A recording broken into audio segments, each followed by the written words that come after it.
Hoje nós vamos falar aqui sobre realidade e consciência. Eu queria só contar uma história por trás disso, por que esse tema apareceu. A Marisa chegou no grupo assim, falou assim: e aí, vamos fazer um collab essa semana? E ela postou um filminho assim, e ele falava assim: olha, como a realidade depende de como você vê e de como cada um interpreta. Então, por exemplo, você vê uma história assim: eu e minha mulher estamos desempregados, minha mãe morreu num acidente de automóvel, eu e meus 3 filhos estamos morando na casa da minha avó, que faleceu há um tempo atrás por causa dessas circunstâncias. Meu pai, aos 73 anos, por causa disso, teve que começar a trabalhar. E como a vida, né? E assinado o William, né? William, O Príncipe de Gales. Príncipe de Gales, agora. Então, como isso é só um exemplo, mas mostra bem, ilustra bem, eu acho, como a nossa. Ou a gente pensa que a nossa. Dá tanto valor a uma realidade que nós vemos que pode ser uma ilusão total, né? Só porque a forma que nós estamos enxergando aquilo é extremamente velada, cheia de véus, né? E filtrada através dos nossos próprios filtros. Então, e aí, Emmanuel, como sempre, puxando meus pés, me mostra assim, um texto que ele tem um livro que se chama Pensamento e Vida, e ele fala, aí no primeiro capítulo, ele começa assim dizendo que a mente é o espelho da luz, né? Da luz em toda parte. Então, o espelho, a nossa mente, ela é o espelho da vida em toda parte que a gente vai. Mas esse espelho, então, como a nossa mente, ela tem as suas limitações, né? Cada um com as suas, tem as suas, os seus pontos, assim, como aqueles espelhos tem uns tamanhinhos, assim, os espelhos que são menorzinhos, aqueles de dentista, assim, que você só vê, consegue enxergar um dente de cada vez. Tem aqueles maiorzinhos que você consegue ver 360, né? E já consegue enxergar e ver que muitas das coisas que eu só enxergava enquanto a minha mente era daquele tamanho pequenininho, agora tem um sentido completamente diferente, né? Então, é um pouco disso que a gente quer comentar. E eu estava revendo aqui no Livro dos Espíritos, onde Kardec pergunta sobre a inteligência, né? Se a inteligência, ele vai falar um pouquinho sobre isso, dizendo que a inteligência é uma faculdade especial, peculiar a algumas classes de seres orgânicos e que lhes dá, com o pensamento, a vontade de atuar, a consciência de que existem e de que constitui uma individualidade cada um, assim como os meios de estabelecerem relações com o mundo exterior e de proverem as suas necessidades. Então vejam como essa consciência, conforme ela vai se ampliando, vai também alterando a nossa realidade, né? O que nós enxergamos. De repente, aquele pontinho que eu enxergava ali, bem pequenininho, que era só assim, o máximo que eu conseguia era ver, me enxergar assim, para passar um batonzinho. Agora eu vejo que sou um ser, um espírito muito maior do que isso. Agora eu vejo que é, essa encarnação, quando a gente se vê como espírito imortal, a encarnação é um pontinho, né? Um degrau, um degrauzinho na nossa evolução, mas que faz parte de muitos, que veio muita coisa atrás, que ainda vem muito pela frente. Então, assim, acho que era esse um pouco do enfoque que eu vi nesse texto que a gente vai estudar hoje, tá? Então, eu vou passar a palavra aí para vocês, para o Ayrton e para a Marisa, para complementarem aí melhor a minha explicação. Primeiramente, eu quero fazer um agradecimento ao retorno da Lina, porque ela traz esses temas que a gente fica pensando. E,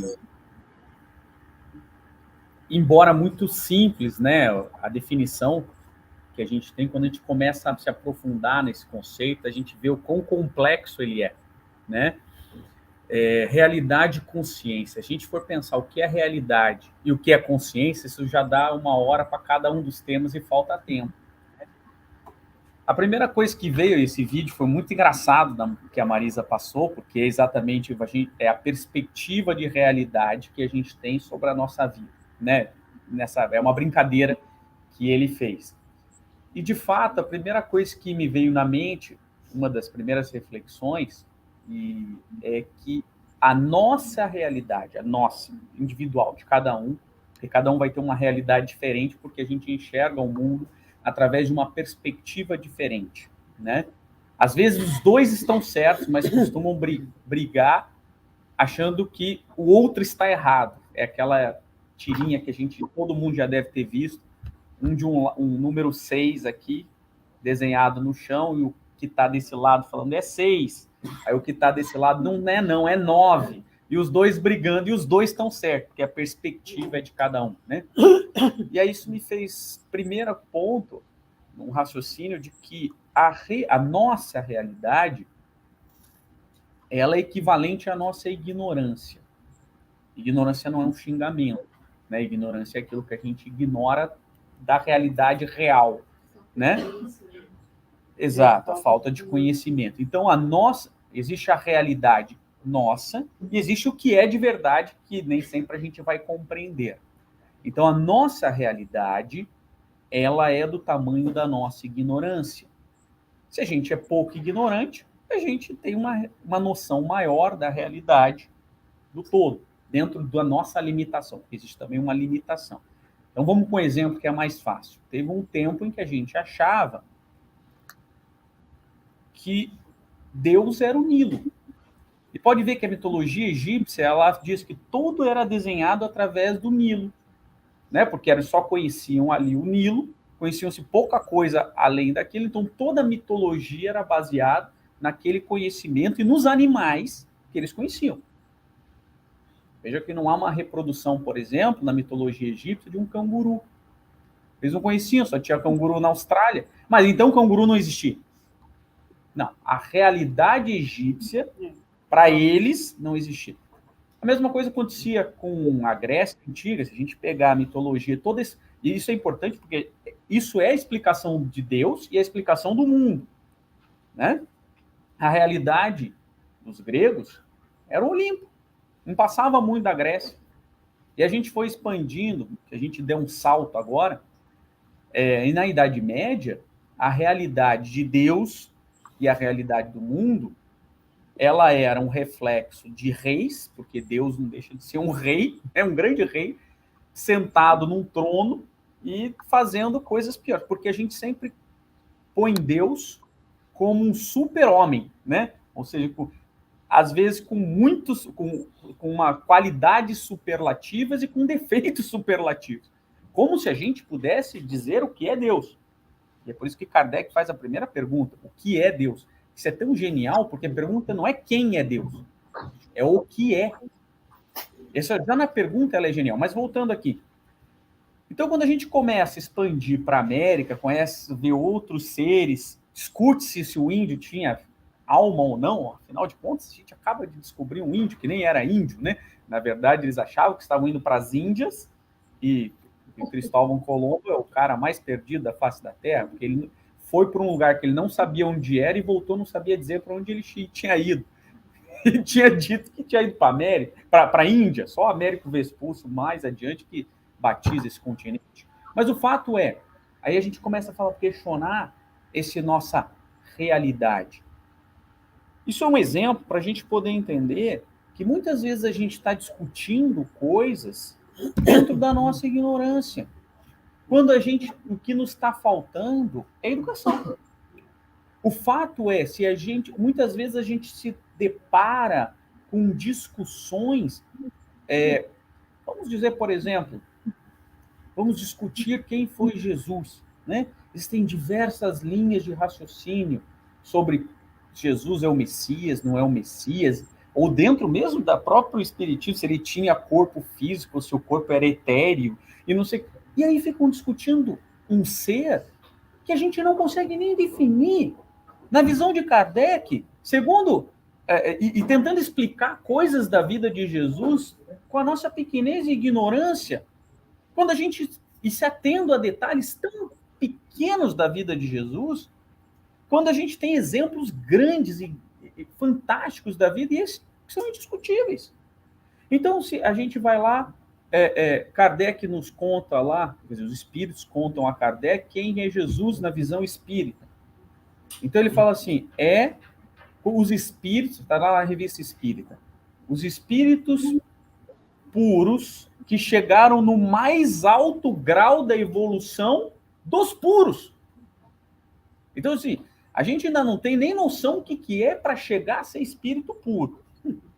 Aí, quando a gente chegar lá, existe um processo de evolução que a gente também não tem noção nenhuma, mas os espíritos nos contam. Os espíritos crísticos são aqueles espíritos puros que chegaram no mais alto grau da evolução dos espíritos puros. E eles cocriam com Deus na formação do universo. E às vezes a gente está discutindo se Jesus casou com Maria Madalena e teve filho. Então, assim, é um tipo de coisa. Por quê? E por que a gente discute isso? Porque a nossa realidade, a gente só sabe julgar um espírito crístico através da nossa realidade de espírito em provas e expiações. Então, quando Jesus ama Maria Madalena, a gente só sabe pensar que ele ama carnalmente, porque esse é o único amor que a gente conhece. Entre aspas, não, estou generalizando. Mas para que a gente possa visualizar de maneira bem generalista que eu estou falando, mas é para a gente poder saber, eu acho que é isso que é a realidade, a consciência, que é isso que para mim trouxe. Esse exemplo é só para a gente poder chegar nesse ponto. Quais são as batalhas que valem a pena a gente lutar? Eu acho que o ponto é esse. Porque se nós não temos noção da realidade real, vamos colocar, e só temos noção da realidade através da nossa pequenez, da nossa ignorância, quais são as batalhas que valem a pena lutar? Porque quando a gente vai começar a discutir com alguém, são dois ignorantes. Será que vale a pena? Ou a gente vale a pena lutar nas batalhas de aprimoramento individual, interior, independente da evolução do próximo? Porque isso é ter noção da nossa realidade e consciência da nossa pequenez. Desculpem se tem algum espírito puro que está aqui assistindo a gente, e eu estou colocando assim vocês do mesmo balaio que nós, né? Tem vários. Mas o fato é isso. Eu acho que esse tema me fez refletir muito sobre a realidade real, a realidade que conhecemos através e qual é a consciência que nós temos da nossa pequenez e quanto nós não sabemos o resto. Para daí a gente definir o que nós vamos lutar. Quais são as batalhas que nós vamos lutar? E aí aqui a gente vê assim, né, se fosse realmente prestar atenção cada um em si mesmo, o quanto ignorante ainda somos quando tomamos a atitude de julgar o outro, de querer que o outro faça alguma coisa que visivelmente ele mostra que não tem essa capacidade, que avalie da mesma forma que você está avaliando um processo de vida, um processo, né, de crescimento disso ou daquilo, quando às vezes a pessoa não tem ainda esse alcance. E aí a gente se janga, briga, né? Isso desde dentro de casa até em qualquer lugar. Então, eu acho que, quando você falou aí do espírito crístico, do espírito puro, né? Que quando ele já é puro, ele já tem essa capacidade de ter essa sensibilidade para a vida, para se avaliar e avaliar o outro, mais refinada, porque ele já ama e respeita o outro. Então, eu acho que uma das coisas primeiras que o espírito aprimora nessa caminhada evolutiva é a paciência. Porque se Jesus não fosse um cara super paciente, ele podia ser elevadíssimo em todos os outros campos. Mas esse ele ia sair fulminando a gente de raiva, porque não juntava lei concreta no mundo. Todo mundo da pá virada, ele ia ajeitando aqui, ajeitando ali, né? Então, quando a gente vê qualquer coisa sobre Jesus, a gente vê logo, puxa vida, o cara era paciente, você sozinho no meio daquele formigueiro, né, querendo se trucidar por qualquer coisa, e ele sabe caminhar com aquela leveza, com aquela calma. Então, eu acho que a paciência, né, é uma das potências da alma, que é a primeira que a gente também tem, que não adianta que não vai fazer de uma por uma, tem que ser sempre em conjunto aqui e ali para né, modular a coisa, mas a ignorância, quer dizer, a ignorância de ignorar as coisas que ainda permeiam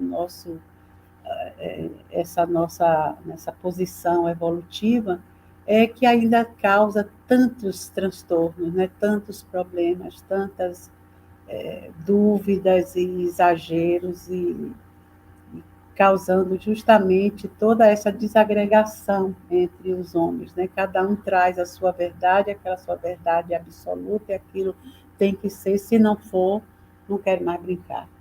Então vai, né? Então é muito, muito chato isso. Né, dona Ana? Pensa que vai ficar quietinha.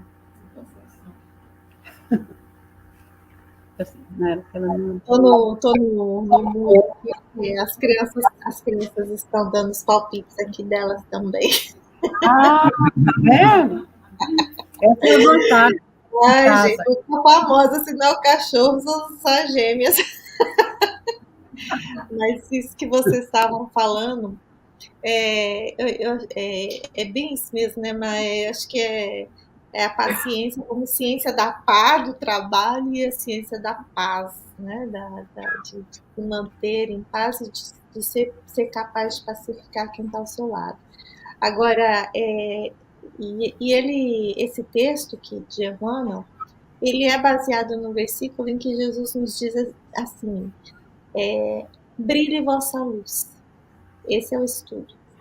E Emmanuel dá o título de educação. E ele vai dizer assim que para a gente conseguir fazer brilhar a nossa luz, a gente só vai conseguir no momento que a gente conseguir se educar, né, se autoeducar para o nosso próprio burilamento. Então, como a Ayrton explicou aí, realmente a gente é limitado pela nossa ignorância. Né? A nossa ignorância é o nosso limite. O que eu não sei, pronto, aquilo já para mim é o meu muro, né? É o fim da minha zona de conforto, da minha zona de conhecimento, da minha zona de compreensão, muitas vezes. Então, e ele vai dizer que a educação, mais o cultivo da inteligência e o aperfeiçoamento interno do nosso campo íntimo, que vai dar conseguir fazer com que a gente se eleve ou evolua a ponto de conseguir brilhar um pouco mais a nossa luz. Então, acho que uma coisa interessante que ele coloca, que educação é diferente de conhecimento, né? Então, a gente precisa do conhecimento, mas a gente também precisa da experiência. Muitas vezes a gente pensa assim, eu já li esse livro, eu já sei. Eu já assisti essa aula, eu já sei. Aí vem a vida e nos mostra que não, a gente ainda não sabe, não tem nem ideia do que aquilo significa. Aí, quando a gente fala de amor, o Ayrton já deu aí o exemplo, né? Não precisa ir muito longe.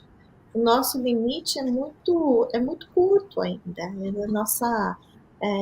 O nosso conhecimento ainda é muito pequeno em comparação com aquilo que a gente não sabe. Né? Não estou dizendo que que não estou especificando de uma pessoa ou de outra, nem o conhecimento acadêmico, não, o conhecimento como humanidade na posição evolutiva em que nós estamos hoje, mas falta ainda muito, né?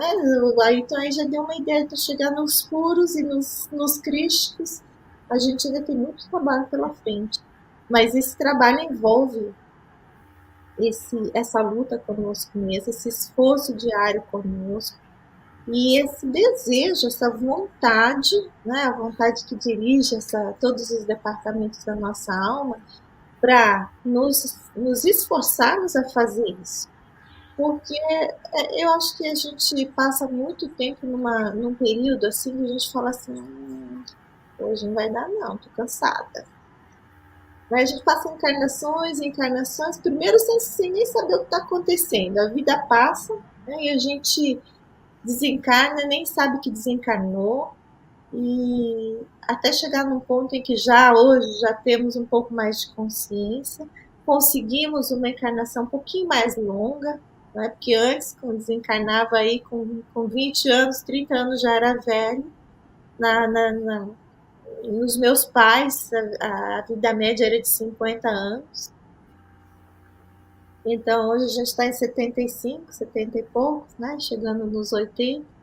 Mas é uma conquista do ser humano para a gente conseguir um pouquinho mais de experiência um pouquinho mais de experiência em cada encarnação, porque também você ficar, né, patinando na banana, na casca da banana e caindo toda vez no mesmo degrau, a gente ficou patinando muito tempo. Acho que a gente continua patinando muito tempo ainda, assim, até que cai a ficha. Muitas vezes a gente passa por tantas personalidades, né, tipos de personalidades com problemas de relacionamento. Às vezes é com o pai, daí transfere para o marido, daí transfere para o chefe, daí transfere para o filho, e a gente não percebe que o problema é nosso, não está no outro. A gente fica nessa roda viva, assim, mas num círculo vicioso, que até o momento que a gente percebe que a responsabilidade é nossa, somos nós que temos que mudar, somos nós que temos que agir no nosso interno, é esse burilamento pessoal que é necessário, e até entender isso, acho que vão aí alguns milênios. Eu fiquei pensando aqui naquilo que a Marisa falou de paciência, a Lina de educação, né? E me lembrei de uma passagem muito interessante, está lá em Lucas, capítulo 9, versículo 56. Eu sou o mais evangélico dos palestrantes espíritas, né? Então,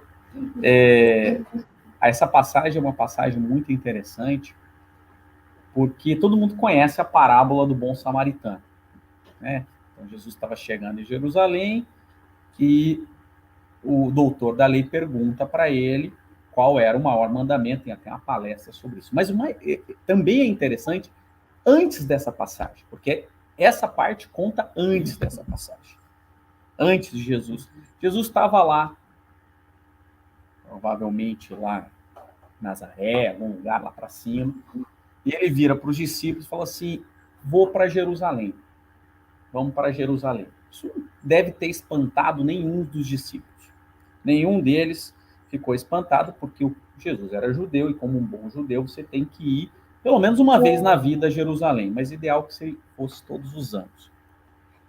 E aí Jesus virou e falou assim, olha, mas eu vou, então, ele estava lá no norte, assim, Jerusalém ficaria aqui assim, mais ou menos, e aqui toda fica Samaria. Para quem conhece a história, Samaria era inimiga dos judeus daquele tempo, né? Judeus é um nome que eles ganharam bem depois, né?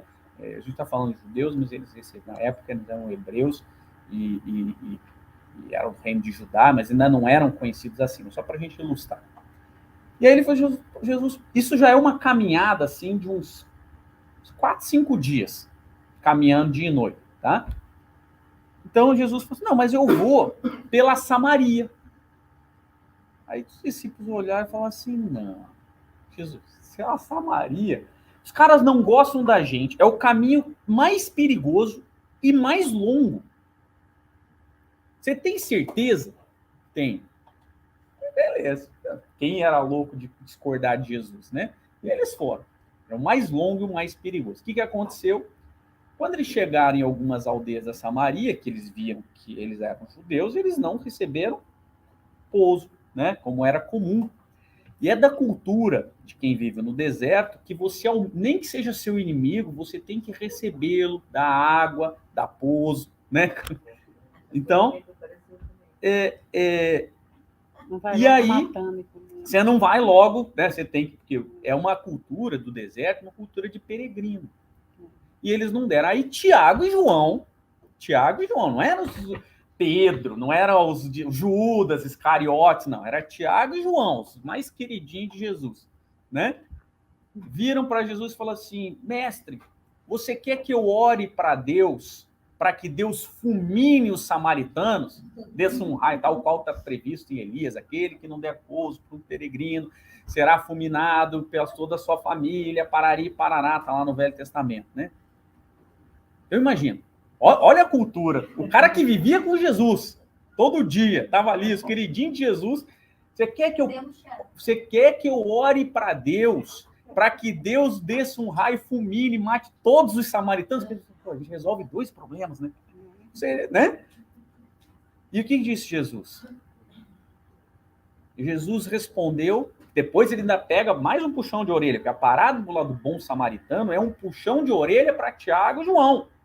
Por isso que ele usa o bom samaritano, ele não falou o bom brasileiro, ele não falou o bom grego. É para dizer, você está vendo? Que não é a cultura que você tem. Então, ele fala o quê? Ele fala: o Filho do Homem não veio para destruir os homens, mas sim para salvá-los. Então, esse é o primeiro ponto importante. Então, quando a Marisa fala de paciência, é isso, né? Porque imagine se Jesus não tem como. Para ele nem passava pela cabeça essa passagem de fulminar e destruir os samaritanos. Mas já que eles citaram, né? Nós estamos aqui para salvar. Então, a educação é tomar contato com a realidade, é tomar consciência da nossa pequenez e utilizar esses recursos para salvar-nos e não destruir. Então, isso é importante, porque senão a gente vai ficar só preso na ignorância. Não, então outro é ignorante, que seja ignorante. Eu sou ignorante, também vou ser ignorante. Não, mas qual o objetivo de se tomar contato com essas coisas? Para qual o objetivo de tomar contato com essa educação, como a Lina muito bem colocou? Porque veja como os discípulos de Jesus que conviviam com Jesus tinham conhecimento, porque isso é fato, que eles receberam muito mais conhecimento do que está escrito na Bíblia. Se você não acredita, eu te dou 2 provas. Prova número 1, último parágrafo do Evangelho de João. João disse, está lá escrito, Jesus ensinou muito mais do que eu coloquei aqui. Faltariam livros no mundo para eu escrever tudo que ele fez. Mas eu só estou dando um passant aqui para vocês darem uma olhada. Segunda prova, para quem não acredita no Evangelho de João, a Boa Nova, escrito por Humberto Campos. Lá tem diversas passagens, onde é aprofundado o conhecimento que está na Bíblia. Todo aquele conhecimento está na Bíblia. São passagens rapidinhas na Bíblia e depois Jesus explicando. Então, muito mais conhecimento foi dado. Eles tinham conhecimento, como a Lina citou, mas não tinham educação. Não estavam ainda educados no cristianismo. O conhecimento, às vezes, a gente tem, está aqui eu falando um monte de coisa, mas talvez eu também seja igual aos discípulos, provavelmente não tenho educação ainda. E essa educação trazida por Jesus, a gente tem que ter em mente que ela serve para tomarmos contato com a nossa realidade, expandirmos a nossa realidade, tomarmos consciência da nossa realidade e da realidade do todo. Eu sou um entusiasta do estudo da astronomia. Fico estudando, vendo como nós somos pequenos dentro do universo, né? Há quem diga que todos os astronautas que viraram cosmonautas, porque nem todo astronauta é cosmonauta, né? O astronauta ele pode fazer o treinamento e nunca ir para o espaço. Então, se ele foi para o espaço, ele é um cosmonauta. Então, ao chegar no espaço, eles têm uma expansão da realidade, porque eles têm uma noção da nossa pequenez. Que é difícil a gente ter ideia. É difícil, porque a gente vive num planeta tão grande, né? Não é tão grande o planeta Terra? Parece tão longe quando você vai viajar de avião para o Brasil. E vocês têm noção que o somatório de todos os planetas do sistema solar e todos os asteroides corresponde a menos de 1% da massa. E todos os 99% está no Sol. Tudo somado é menos de 1%. 99, tantos por cento da massa é o nosso Sol, que é uma estrela de quinta grandeza. Ela não é nem perto de uma estrela grande. E quando a gente começa a ver isso, a gente começa a tomar consciência da nossa pequenez, da nossa ignorância. Enxerga a realidade. E aí você fala assim, pô, o mundo, Deus, é muito maior do que isso. Porque senão a gente vai ficar sempre naquela ideia do Deus, né? E eu até brinco quando eu falo sobre isso, né? Que assim, muita gente fala assim, porque eu sou ateu. Eu falo assim, mas qual tipo de Deus você acredita? Porque talvez eu também seja ateu igual a você. Porque nesse Deus que você acredita, eu também sou. Porque se você acredita num Deus que fica sentado com uma coroa, como se fosse um rei, punindo as pessoas, né? Ou dando bênção para as pessoas porque elas fizeram determinadas coisas, eu também sou ateu. Porque Deus está para além disso. E o Espiritismo vem nos explicar isso. O Deus universal, que rege tudo isso que está no universo. Então é um Deus muito maior do que aquele apresentado para a gente na Bíblia, porque a noção que a gente tem de mundo reflete muito com a noção que a gente tem de Deus. Então a gente tem que... Por isso que não foi à toa que Kardec começa o Livro dos Espíritos perguntando de Deus. E o início é todo de Deus, porque a partir do momento que a gente norteia o tamanho de Deus, ou pelo menos tem uma ideia, vaga ideia, né? Porque parece também a resposta, parece que diz alguma coisa, mas ela é bem ampla, né? Causa primária de todas as coisas. Parece que diz alguma coisa, mas é muito mais amplo, né? Então, assim, quando a gente tem essa noção dessa ignorância, a gente pode julgar o mundo, a gente pode julgar o próximo, a gente pode julgar a nossa relação com o universo. E a gente começa a tomar contato com essa realidade, a nossa, do dia a dia, trabalhar, né, pagar as contas, receber os boletos, não sei o que lá, e com a realidade do universo. E a gente começa a perceber que aqueles grandes problemas que nós temos, talvez não sejam tão grandes assim. Imagine administrar o problema de Jesus, que é administrar 20 e tantos bilhões de pessoas e levar ele para o processo evolutivo, e tem uns que não querem. Teimosos. Aí a gente tem uma noção do nosso problema, da nossa realidade, a consciência do problema de Jesus, da realidade de Jesus. Imagina de Deus, né, que é do universo todo, né? Aí a gente extrapola, né? Como diz o Chico, vamos voltar a comer um pão de queijo. E a gente vai vendo que como é necessária a educação para que a gente possa se aprimorar como um espírito imortal, né? Mas a gente, às vezes, a gente se prende à educação acadêmica. E a educação acadêmica só é muito pouco para nos forjar um espírito realmente como Jesus veio tentar nos mostrar. Então, eu gosto dessa parte quando ele diz que faça brilhar a tua luz, brilhe a tua luz. Porque se naquele tempo ele dizia aos apóstolos, brilhe a tua luz, quando éramos ainda daquele jeito capenga que éramos, e já tinha luz, né? É que depois a gente vem saber que essa luz é o nosso cerne divino, nós somos, né, feitos pela matéria, pelo DNA divino, então nós temos isso em nós, né, no nosso espírito. Acho que a primeira coisa que Deus se preocupou, como bom pai, em colocar nos seus filhos, foi essa caixinha de Pandora, como quem diz assim, olha, isso te acompanha, Isso é seu. Quando tiver difícil, abra, né? Abra e vá deixando a luzinha sair, porque as boas intenções, os bons comportamentos, tudo isso vem de sentimentos muito iluminados.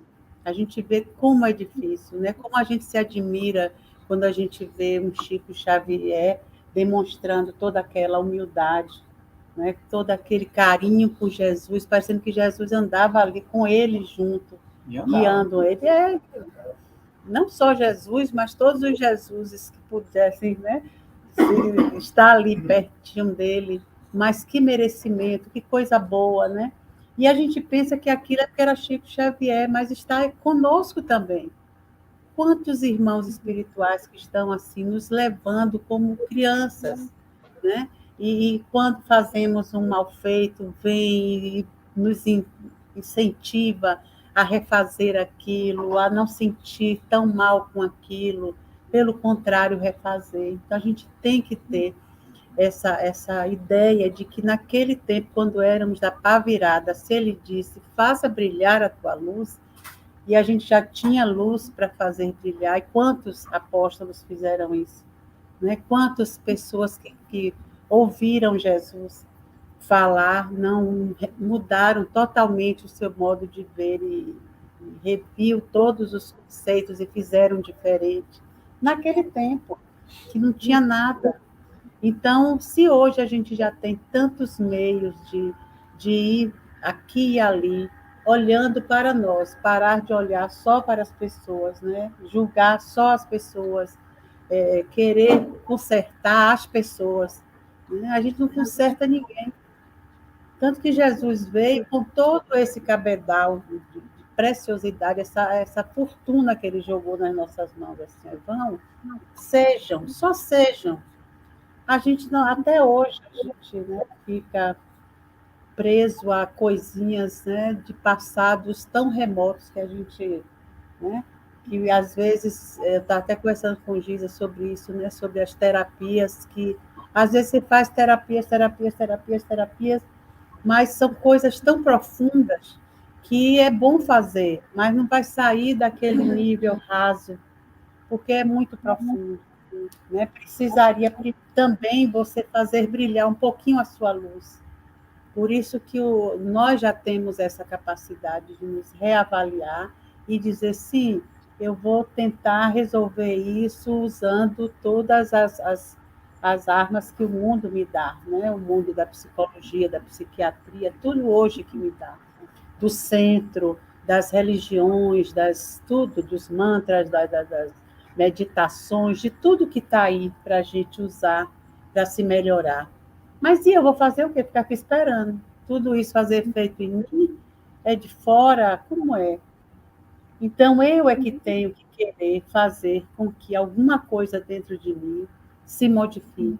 Eu é que tenho que calar quando eu queria gritar, deixar de bater, deixar de agredir. Então, tem que ter essa vontade de dizer, não, eu quero ver essa luz. Será que ele falou mesmo sério ou não é?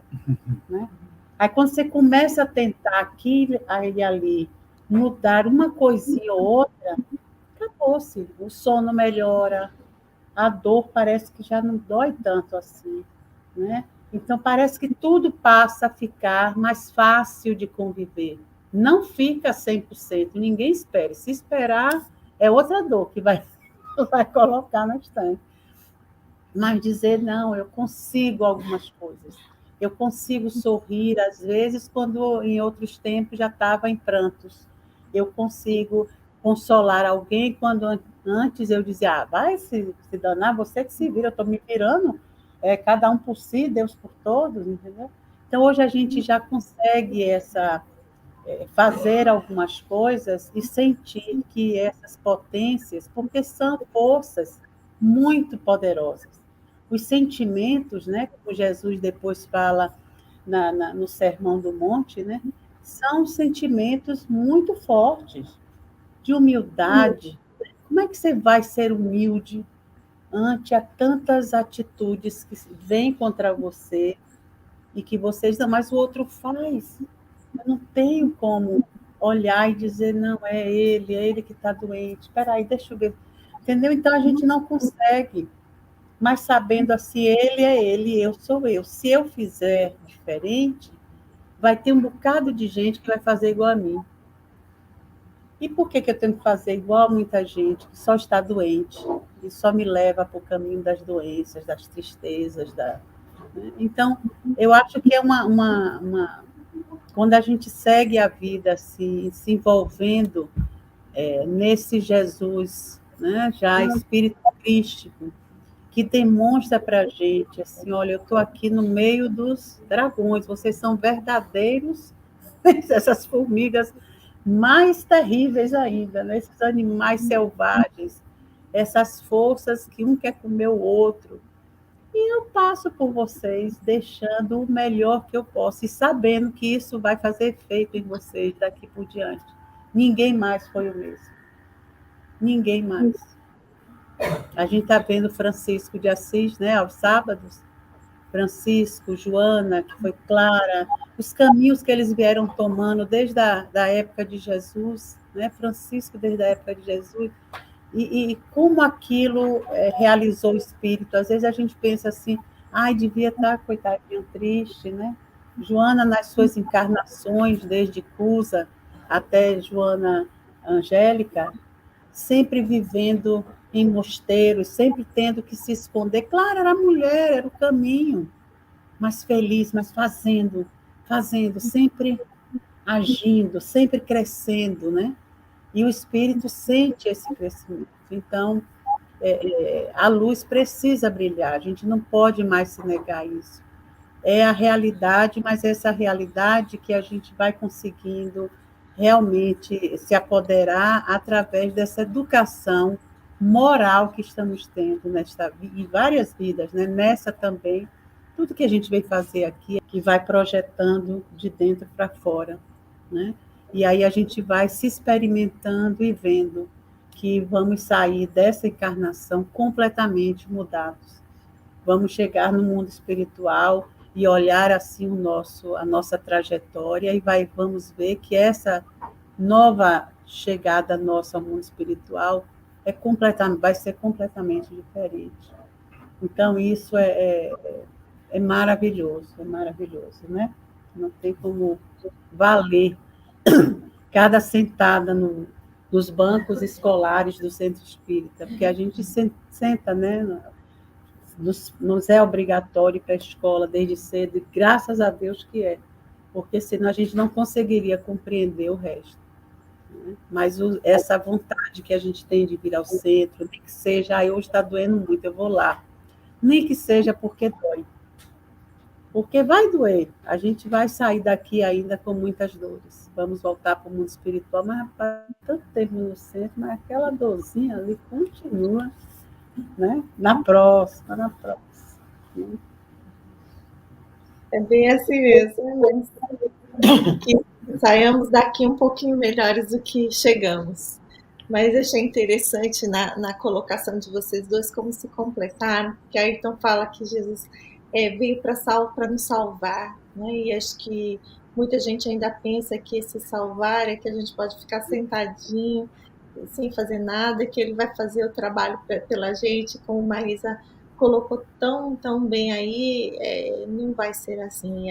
Ele vem nos salvar da nossa ignorância, né? Daquele pouco que a gente sabia, para a gente dar o primeiro passo para começar a trabalhar, para entender que é o esforço pessoal que vai ser necessário para a gente sair do ponto escuro em que nós estávamos.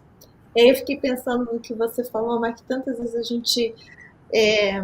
gente age ou reage a situações assim ainda de forma que você percebe que houve um esforço pessoal para se controlar, né? Eu já não grito mais, eu já não brigo tanto. Então, eu tava pensando nessa questão da inteligência com instinto, porque Kardec pergunta se o instinto independe da inteligência, né? Ele é independente. E os espíritos dizem que não, que o instinto é uma espécie de inteligência, é ela que provê a sobrevivência, mas que e muitas vezes se confunde, mas os atos que decorrem de cada um são completamente diferentes. Então você vê quando a pessoa deu um soco, né, reagiu por instinto, e outra que se segurou, pensou e agiu com a escolha da consciência. Então, eu estava lembrando aqui de um neurologista que comenta sobre o poder da oração, a questão da oração, que na medicina hoje em dia já não se discute mais se a oração tem efeito ou não na melhora do paciente. Isso já é sabido que sim, mas se discute como que funciona isso, né? Como é que isso funciona. E ele fala sobre um estudo em que o cérebro frontal, quando você ora, existe um aumento de fluxo sanguíneo na parte frontal, que é o que controla as nossas decisões mais inteligentes, né? Que é aquela que vai controlar o instinto. E eles resolvem fazer um estudo e ver se a pessoa que ora, e essa oração é aquela oração intrínseca, tá? Não aquela oração que você vai para a igreja só para fazer os seus relacionamentos, o seu network. Não, aquela oração que você internamente quer se conectar com algo maior, né? Com o seu Deus dentro do seu entendimento. E que seguiram essas pessoas durante um período de tempo maior. Então, o que foi notado é que o fluxo, ele queria saber se aumentava esse fluxo, a quantidade de sangue. E a quantidade de sangue era a mesma, mas o que acontecia é que o cérebro frontal aumentava de tamanho. Então, vejam que as conexões aumentavam. Então, assim, essa nossa educação, quando ela é uma educação de vida, mas eu acho assim, a oração ela está saindo do templo para a vida, né? Para o nosso dia a dia. Então, a gente entender que essa conexão com algo maior que nós tem que estar presente todo o tempo, né? Porque essa humildade, como a Marisa falou, a gente consegue como se vendo como criatura, né? Que há um Criador maior, que sabe mais, que ama mais, e que se eu me conectar com esse algo maior, eu vou me colocar numa posição em que tudo que é, né, de bom, de melhor, de amor, desse processo amoroso que é o Pai Maior, ele vai se abrindo para mim, né? Dentro da minha vontade conjugada a um desejo, a experiência que eu quero ter, né? Mas guiada por esse processo de um amor maior. Aí eu fico conectada numa rede assim tanto de proteção, né? Como de guia das minhas ações. Eu fico completamente assim protegida aqueles quando você está no carro que estoura que você sabe que tem, né? Aquelas bolsas lá que explodem, como é que chama? Os airbags, aquelas proteções de acidente. Você não vê aquilo, né? Ele só está ali naquele momento que você necessita, que você bate com outro carro e aquilo ali salva a sua vida. Quer dizer, mas você sabe que aquilo está lá, né? Você você sabe que as proteções estão cada vez mais. Antes era só na frente, agora tem do lado, agora tem por cima. Então, eu acho que foi a nossa consciência vai se ampliando, você vai percebendo que existem esses airbags na nossa vida, né?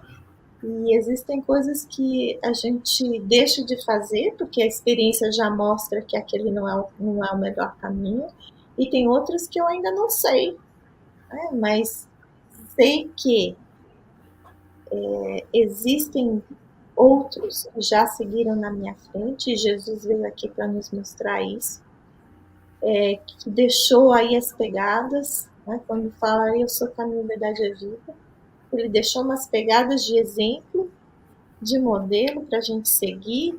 Assim, saímos, não podemos mais dizer que estamos à deriva, né? Então, quando a gente fala brilha a vossa luz, tem um sentido completamente diferente hoje. E vai ter um sentido completamente diferente amanhã, eu espero que a gente siga, né, nesse processo de aprendizado e de crescimento. Então, conforme a gente vai se abrindo, eu acho que essas noções e esses sentimentos vão se ampliando também. Então, para eu encerrar aqui a minha parte, eu fico aqui para vocês esse recadinho, né? Esse brilha a vossa luz.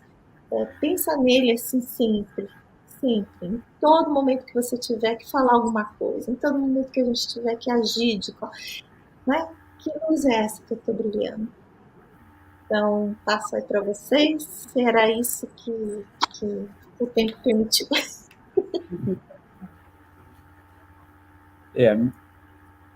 Nas minhas conclusões aqui finais do que eu pensei sobre o assunto, né, eu retomo ao início para a gente fazer uma linha de raciocínio.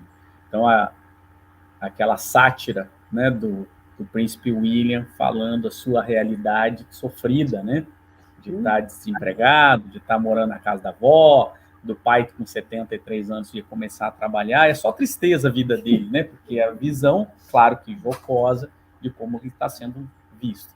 Mas a gente também faz isso na nossa vida, né? Quando a gente está por um momento de dor, por um sofrimento, a gente também vê essa realidade, né? E às vezes a gente só consegue enxergar esse sofrimento. E aí eu fico pensando, para que veio o espiritismo então, né? Não estou dizendo que não é, que a gente não faça isso, que quando está doendo dói mesmo e a gente só vê aquela dor e tal, não sei o quê. Mas, poxa, o espiritismo ele veio. Se a gente for pegar lá o céu e o inferno, segunda parte, né? O segundo livro, que tem relatos. Esse livro, quem não leu tem que ler, né? Ali tem diversos relatos dos espíritos que desencarnaram, né, felizes. Aí o Kardec coloca todos juntos, assim. Dos medianos, somos nós, assim, mais ou menos, né? Dos infelizes, né, dos sofredores, dos suicidas. Então ele vai colocando diversos exemplos do que acontece ali. E o que ele faz isso? Ele nos apresenta uma outra realidade, porque a gente só conhece a realidade material, a gente só lembra da realidade material, e muitas vezes só da nossa realidade, da nossa dor material. Quando ele nos apresenta essa outra realidade, acrescentando a nossa, nos contando que a nossa realidade ela vai gerar uma consequência na outra realidade. Então, aquilo ali que aconteceu com aqueles casos específicos, aconteceu naquele lá por conta de atitudes que eles tiveram, nessa realidade. Então ele vai apresentando assim, vai expandindo a realidade, dizendo, olha, é uma só, claro, mas ao mesmo tempo tudo que nos está acontecendo, a gente tem que tomar essa consciência, porque se a gente quer ser feliz, a gente pode não estar feliz agora, por N sofrimentos, por N situações, por razões. Se a gente quer ser feliz, nós temos que construir agora, porque ele nos apresenta aquela realidade da consequência. E no final das contas, nós queremos sempre estar felizes, mas a pergunta é, o que nós estamos plantando? Que felicidade nós estamos plantando? Porque, por exemplo, a gente pode plantar uma felicidade, para mim, felicidade é trocar de carro todos os anos. Beleza? Beleza, é uma felicidade. Pode ou não pode? Vai ser uma felicidade ou não vai ser? Vai ser, porque para aquela pessoa a felicidade é trocar de carro todos os anos. Agora, quanto tempo dura essa felicidade? No máximo uma encarnação. Mas eu garanto que dura menos. Porque quando você vai lá e compra o carro, e você já está pensando no carro que você vai comprar ano que vem, já acabou a felicidade no dia da compra. A felicidade foi só a compra. Então, foi uma felicidade efêmera, que ela foi real, que ela é importante para a sua vida e que você deve fazer. Porque o espiritismo não é contra quem quer trocar de carro todos os dias. Agora, não deposite toda a felicidade ali. Porque ela é tão efêmera que no máximo vai durar uma encarnação, mas provavelmente vai durar menos de um dia, se você tem esse pensamento. Mas eu vou ser feliz quando eu tiver uma casa própria, minha casa. Ótimo, não tem problema. Você tem que depositar essa felicidade. Essa é uma felicidade justa. Eu vou ser feliz quando eu for para a academia todos os dias. Eu não, por exemplo, é só um exemplo, né? Mas você está depositando essa felicidade e quanto tempo vai durar? Como eu sempre digo, você vai ser o cadáver mais sarado do cemitério. Porque o que você construiu agora, você vai deixar aqui. Ou você vai levar o corpo físico? Então, agora, é uma felicidade justa. Vamos deixar bem claro, isso não é um demérito, porque a pessoa pode estar feliz fazendo academia. Meu primo vai todo dia fazer crossfit. Enquanto ele volta feliz. Eu fico triste só de ver ele indo. Né? Mas é uma questão de realização. E deixa ele feliz? Deixa, então ele tem que fazer.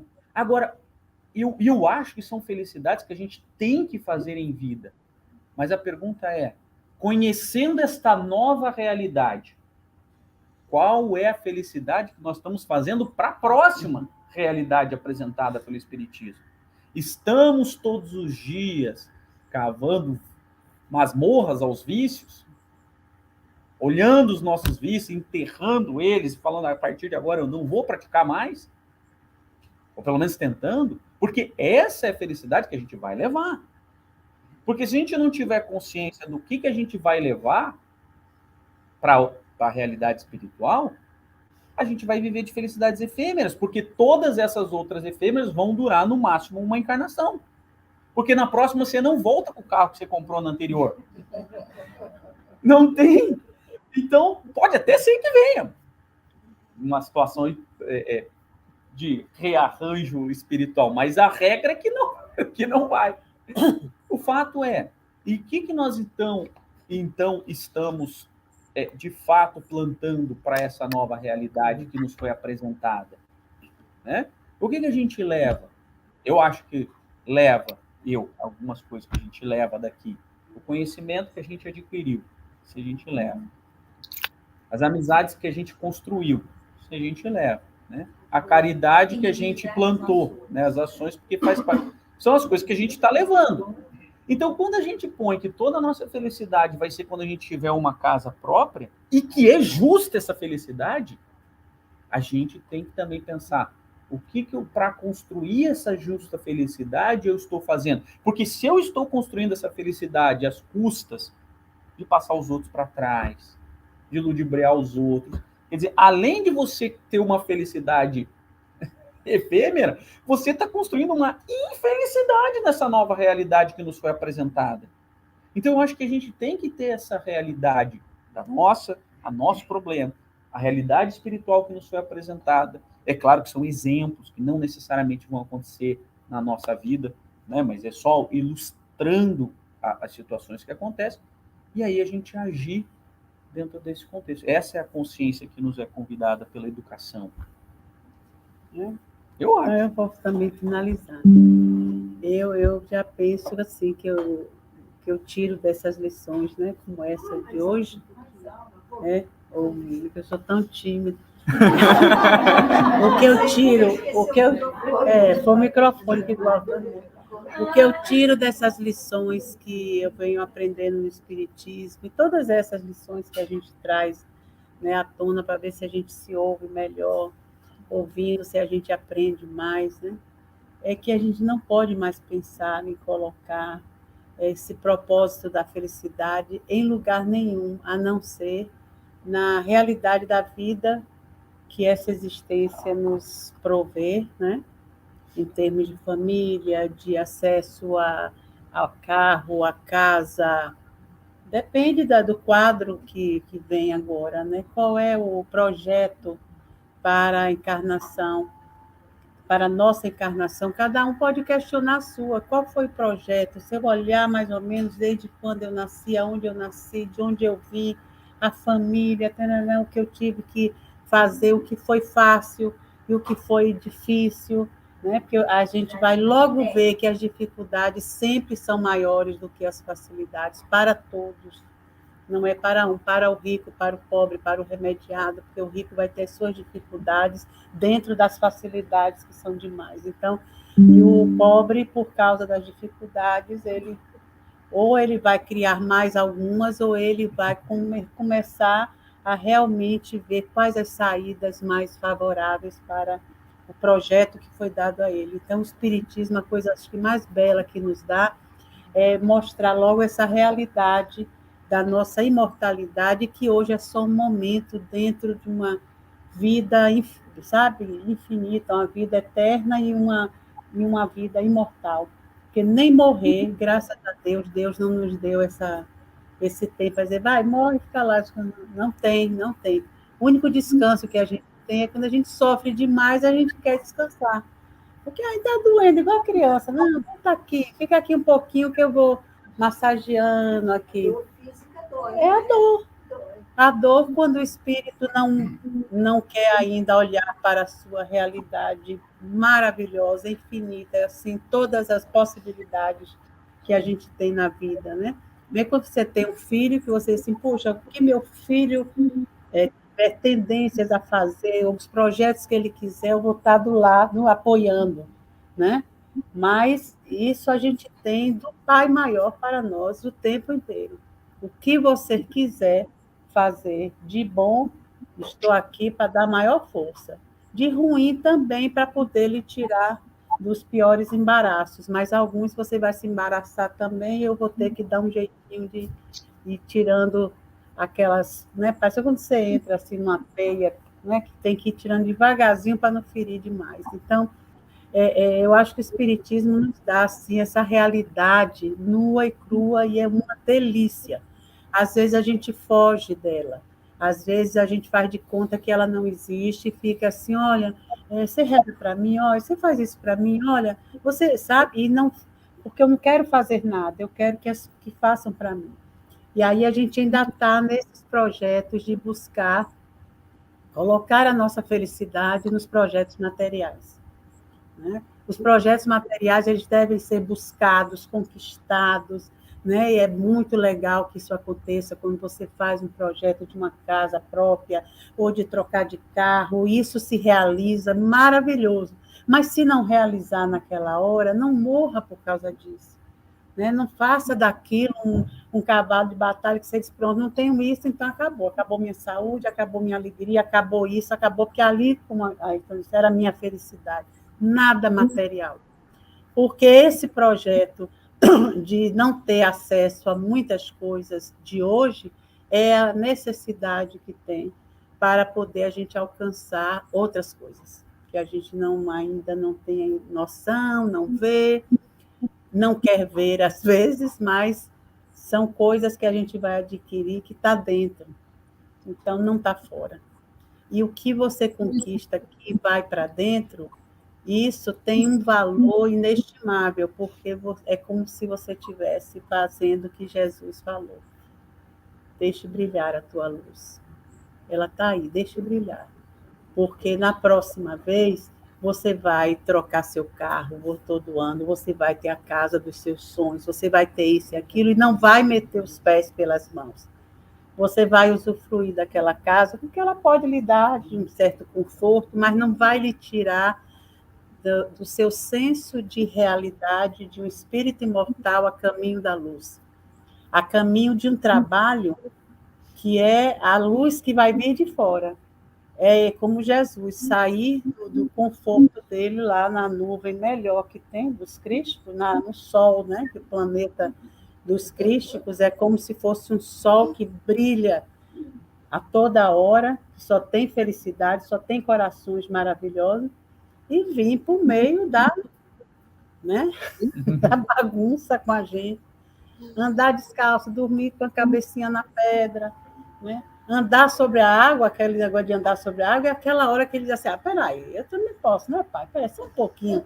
Eu não tenho que me mergulhar e ficar todo salgado, não tenho que tomar banho, já pensou?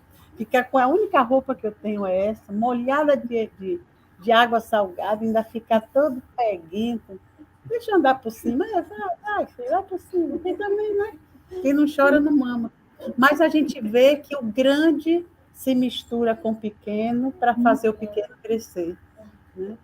Não é para aproveitar-se dele, não é? A gente às vezes, né? A gente tinha essa tendência de buscar aqueles que eram menores do que a gente para escravizá-los, para submetê-los a coisas que a gente não gostaria de fazer mais.